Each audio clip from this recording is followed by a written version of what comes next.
Hello and welcome to the CDO magazine interview series. I'm Yali Sassoon. I'm co-founder and CTO at a company called Snowplow. And at Snowplow, we make customer data infrastructure. So that's technology that organizations use to collect and operationalize customer behavioral data, data that they use to do analytics, so things like attribution or machine learning use cases like recommendation and personalization. And now we're starting to see that data being used in agentic applications. And today I'm incredibly fortunate to have the opportunity to speak with Kalyani Sekar, the Chief Data Officer at Verizon. It's an extraordinary individual. It's a very interesting company. Kalyani, can I ask you to introduce yourself to our audience today? Hey, Ali, nice meeting you. And I'm Kalyani Sekar, and I work in Verizon, and I have been with Verizon for the last 22 years, and the time goes very fast. And I lead data and AI for Verizon across the enterprise for the last 6 years, and before that, I was in different roles. And this is an area which is very interesting, and it is evolving so fast. And I think by the time we start understanding what is happening today and start implementing, and we'll hear another few the next horizon technologies, and we are always in a catch-up game in this space. That's what makes working in our space so exciting. So I've got lots of questions for you, Kalyani. As you can imagine, someone with your experience. I'm going to dive straight in if that's all right with you. To kick us off, as a data leader, how do you ensure data quality right from the initial point of collection? And why is this important for Verizon's long-term goals? Interesting question. And when we look at Verizon is dealing with petabytes of data that comes from various devices in our network, and also the touch points that customer leave in the channels. It's very important that the data quality is tracked at source, and it is also implemented by using standardized procedures and frameworks with a very strong observability in every pipeline that brings the data from the source to the warehouse and that goes up to consumption.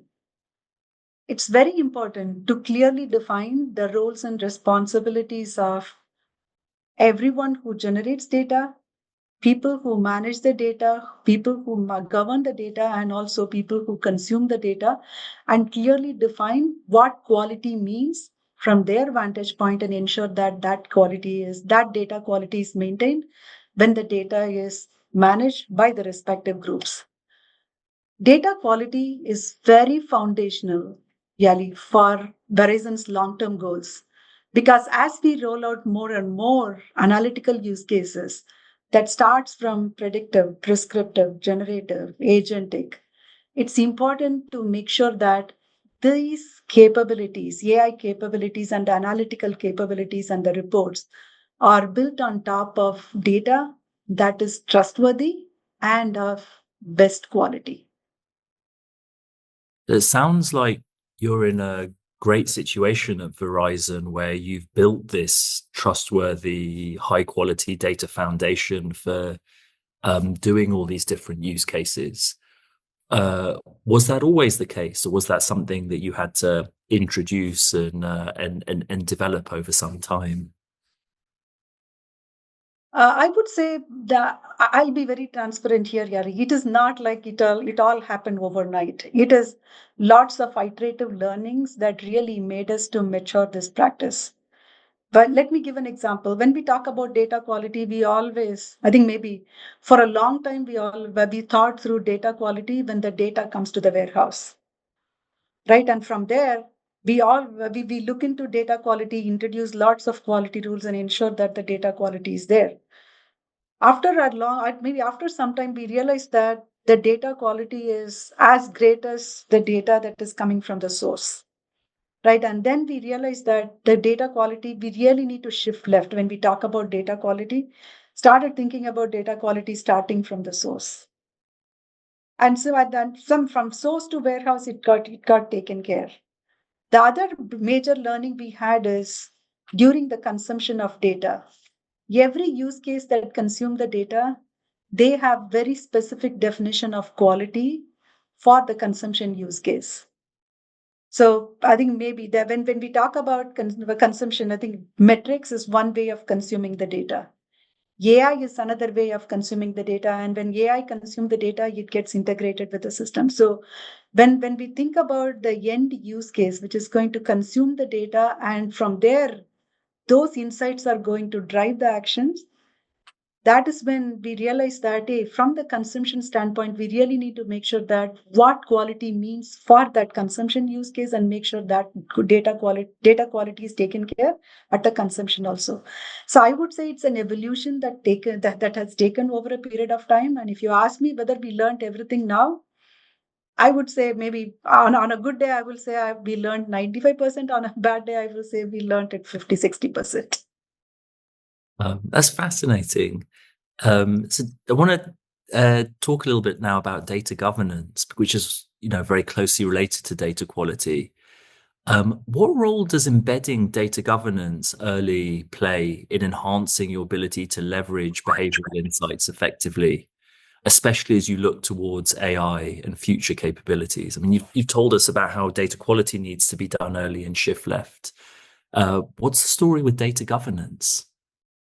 So when we look into data governance is a critical function for the data and analytics as an overall organization.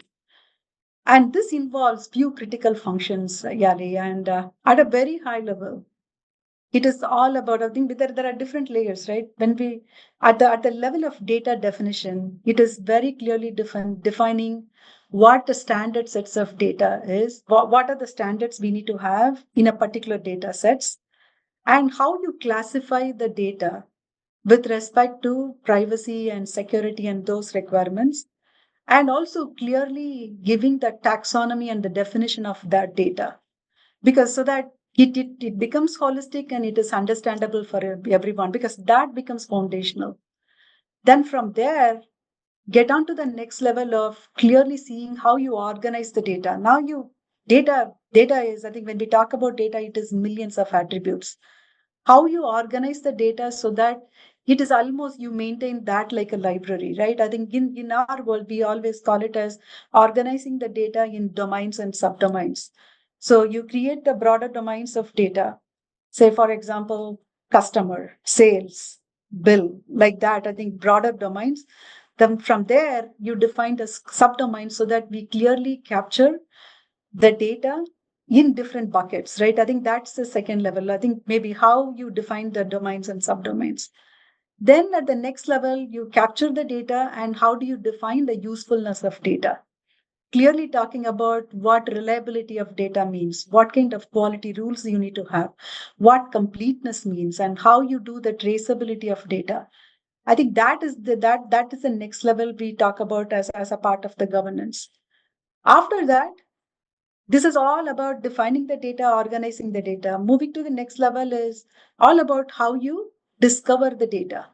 Because now clearly defining, okay, how we define a marketplace and how you retrieve the data so that the data will be used by people in a standard way and the entire organization leverage the best data, right? And when we do all of them, finally, last thing is clearly standardizing the metrics. And from there, we clearly promote the ethical use of this data for any consumption purpose. It can be AI, it is analytical governance, and all of them, right? I think that is the last layer. Starting from defining the data to the consuming data, make sure that we have standard practices so that when data is maintained and governed in a common place, it cares for use of data across the enterprise in an ethical way. Wow, I'm starting to build a picture of the different building blocks that you put in place at Verizon to manage these kind of enormous volumes of what must be so much heterogeneous data that's being used by so many different teams in so many different ways. With the sort of the growth in AI, and I imagine there's more and more AI use cases that you're executing on at Verizon every day. How does that change the way the data needs to be governed, or the same framework that works for kind of more traditional analytics use cases also serves those AI use cases? For AI use cases, we are a little different in the way we manage the data, right? I think when we talk about AI, we have a process of creating a registry of all the AI we would like to do. So there is something called AI registry that we have. So what happens is every time somebody wants to build a new model or somebody wants to modify the existing model, they clearly articulate on what they want to do from the business language. "Hey, this is what we want to do." Then get on to the next level of, okay, how they are thinking about changing an existing capability. They talk about it. And then then in the same registry, they'll talk about what are the data sets that are being leveraged here, right? And how that data gets transformed during the process. And the last one is, okay, when all these things happen, what use case is going to use the transformed data and how that is going to help in making the right decisions. So when you provide all this information, right, because data, maybe you have a set of data, but the same set of data is used for multiple use cases to make different kinds of decision. So you spell out all of them and it goes through the review with the privacy, legal, and also with the business. Everyone reviews those use cases. They provide their views, and only after that, that use case gets implemented.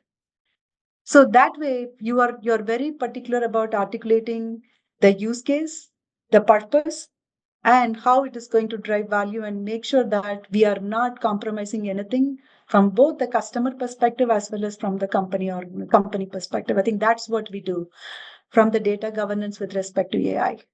It's been an absolute pleasure listening to you. Thanks so much for joining me today. For anyone listening, there are more interviews and insights. Do please visit cdomagazine.tech. That's CDO magazine, all one word, .tech. Thank you very much. Thank you.